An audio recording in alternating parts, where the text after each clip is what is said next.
What's up, everyone? Welcome back to the channel. Real quick, before we get into the clip from my interview with Dr. Jim Loehr, I wanted to give a little bit of more background on what I consider to be the greatest, or at least top 3 sports story I have ever heard. And if you talk to other people, if they know the story of Dan Jansen, they will tell you the same thing.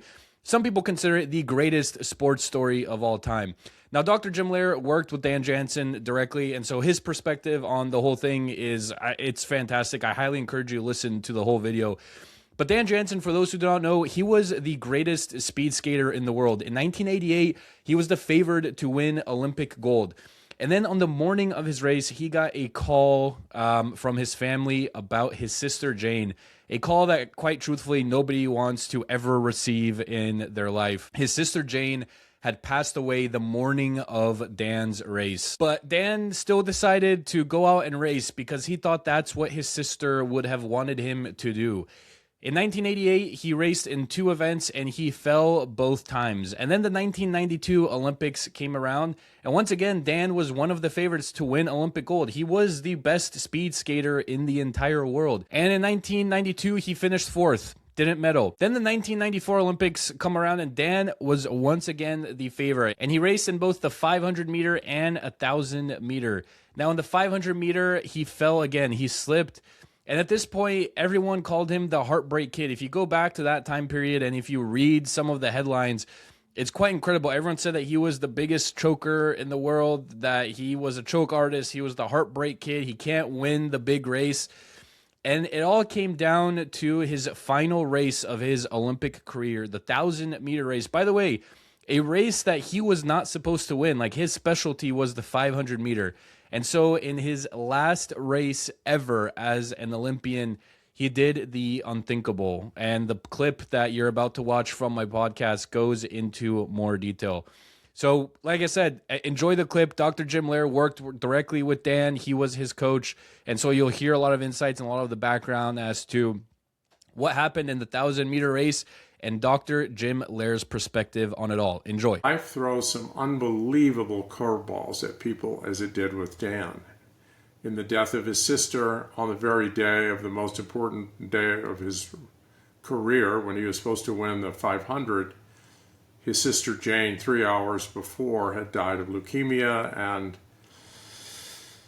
he wasn't even sure that he should skate, and his dad was there in Calgary, and his dad asked him, "What do you think Jane would want you to do?" And Dan was mortified that he wasn't by her side when she passed. He would have left in an immediate instance if he'd have thought she was in any way in danger of dying. But it just happened. And he responded, "I think she would want me to skate." So he tried to put his skates on. He was in tears. And 10 meters into the race, which he never fell in those situations, he fell hopelessly to the ice. And that began the story of Dan Jansen. And I do believe I've been involved and have read and been in touch with so many people that have had incredible stories. I think Dan Jansen's story is one of the greatest stories in sports history. And it was because of what he faced and what he was up against and how he was able to rise up in the last race of his life and go against what everyone thought was impossible, that he had 7 people who had faster times than he had ever had in the same event, the 1,000-meter race, that he had come in Albertville 26th 2 years earlier. No one gave him a chance. Not only did he win an Olympic gold medal, but he broke an Olympic record in the process. And that was against all odds in the final race of his Olympic career. What should people take away from Dan's story? I think it's the notion that, if you do everything you can, one of the things that and I didn't really have this as a psychologist. I didn't really get into this space. It was nothing that I thought was something that was going to be a big part of my career later on. And it was something I talk about character. And character for me, the most important part of character is moral character, the way you treat other people. And Dan's treatment of others, he has this, he's very sensitive. It comes from an unbelievably wonderful, caring family. But his concern for others, his kindness, his perspective, his humility, even though he was the best of the best in the 500 meter, and he broke the world record in the 500 meter. He won so many World Cups and everything else.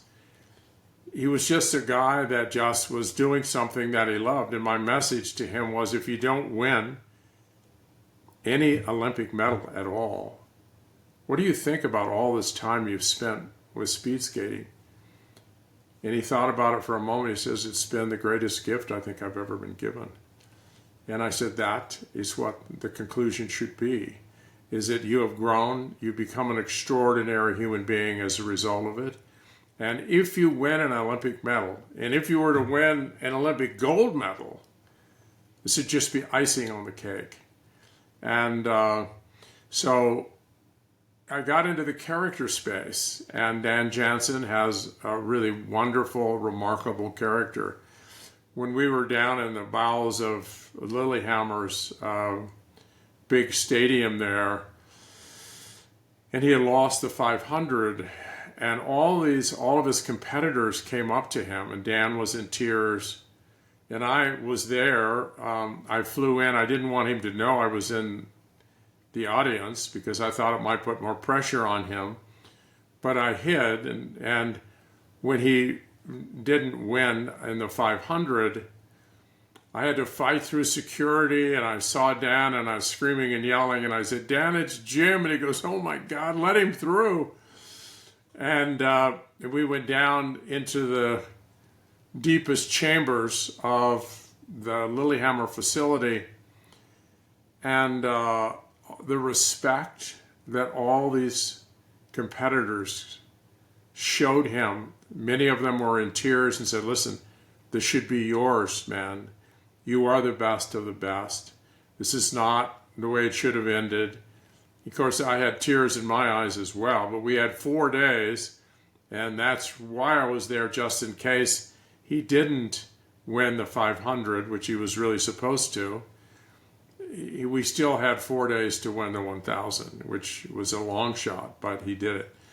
But people love being around him. He's just the kind of person you just have a deep appreciation for, and it's because of his treatment of other people on the way to the top.